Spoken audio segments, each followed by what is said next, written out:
Утром в республиканскую больницу прибыл министр здравоохранения России Михаил Мурашко. Он встретился с российскими врачами, которые проводят детскую диспансеризацию в республике.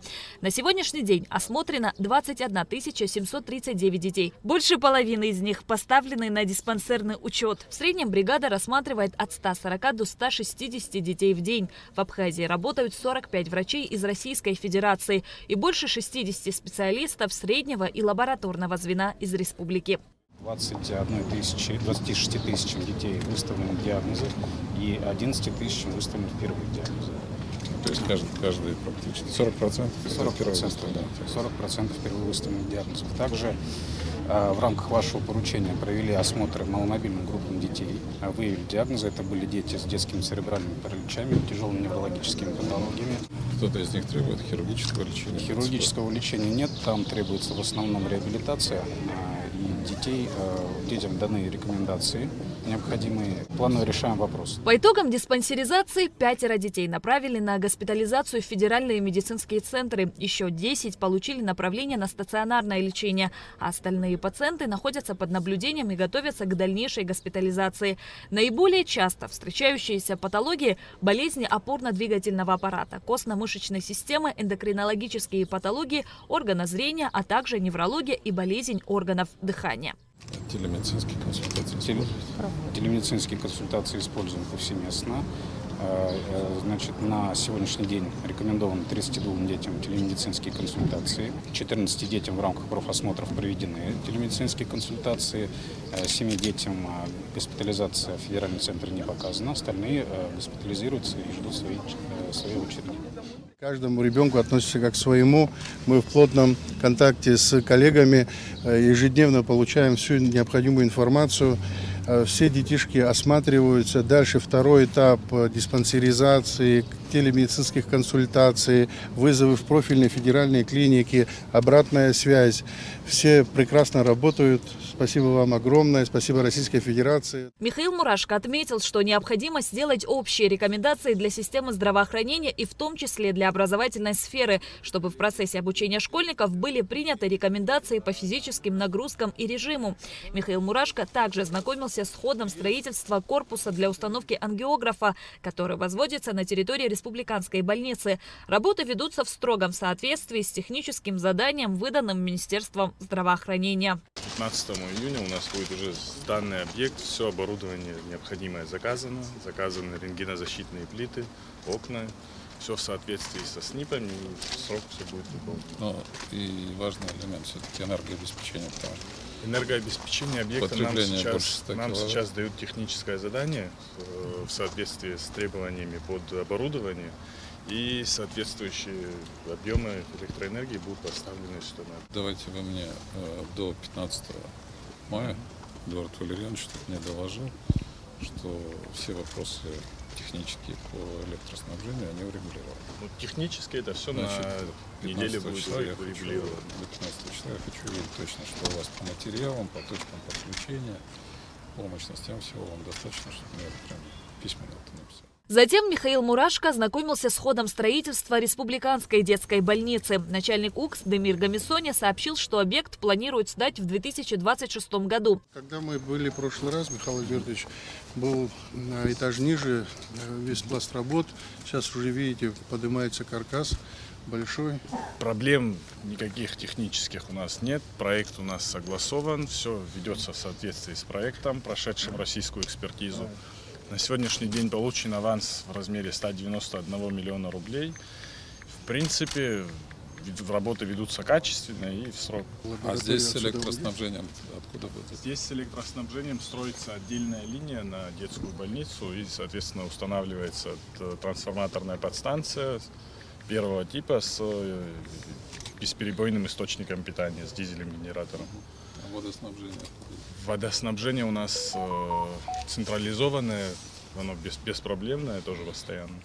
Проекты по линии здравоохранения реализуются в Абхазии по поручению президента Владимира Путина и Бадры Гунба. Самый большой такой значимый проект – это, конечно же, здоровье детей и подростков, строительство детской больницы в городе Сухум и большая работа по осмотру детей нашими специалистами из ведущих центров страны под руководством научного центра детей и подростков. Это диспансеризация деток в организованных коллективах и в том числе детей, которые находятся по состоянию здоровья на дому. Эффект от этой диспансеризации колоссальный. И еще один такой серьезный большой проект – это строительство подразделения для оказания помощи пациентам с сердечно-сосудистыми заболеваниями. Это ангиографический кабинет. Оборудование уже все закуплено, и сейчас идут строительные работы подготовительные для монтажа. Мы планируем, что в июле месяце эта установка и этот кабинет должны начать работать, спасая здоровье как жителей республики, так и в том числе туристов, которые приезжают сюда на отдых. Президент Абхазии Бадра Гунбай, первый замруководителя администрации президента России Сергей Кириенко прибыли в республиканскую больницу в Сухуме. Они встретились с Михаилом Мурашко и Эдуардом Бутба. Первому замруководителя администрации президента России рассказали о ходе детской диспансеризации. То есть мы до конца мая успеваем всех осмотреть. До конца мая всех желающих мы успеем осмотреть. Темпы диспансеризации хорошие, отклик тоже. У 11 тысяч детей впервые выявлены заболевания. То есть это все говорит о том, что эта работа абсолютно востребована и нужна, потому что первичная диагностика. В рамках договоренности, достигнутой ранее между президентом Абхазии Бадрой Гунбай и министром здравоохранения России Михаилом Мурашко, Минздраву Абхазии передали передвижной флюорографический кабинет на базе КАМАЗ. Мобильный медицинский комплекс будет поставлен на баланс Кудаутской ЦРБ для обслуживания населения района. Врач сможет увидеть на снимках воспалительные процессы в легких, новообразования и народные тела инфильтрат. А в Творчал и Гагру передадут 2 стационарных рентгеновских аппарата. Сергей Кириенко также ознакомился с ходом строительства республиканской детской больницы и помещения для установления ангиографа. Все с вашей легкой руки, все пошло, поехало. Ну, это все, Спасибо вам большое. это все договоренности, то, что Бадр Зурабович договаривался, обращался к Владимиру Владимировичу Путину. Это поручение нашего президента. Ну, и вот, хочу сказать спасибо и Михаилу Альбертовичу, который это оперативно курирует и помогает. Ангиографическая служба, когда будет работать, такое количество спасенных жизней здесь будет на территории республики.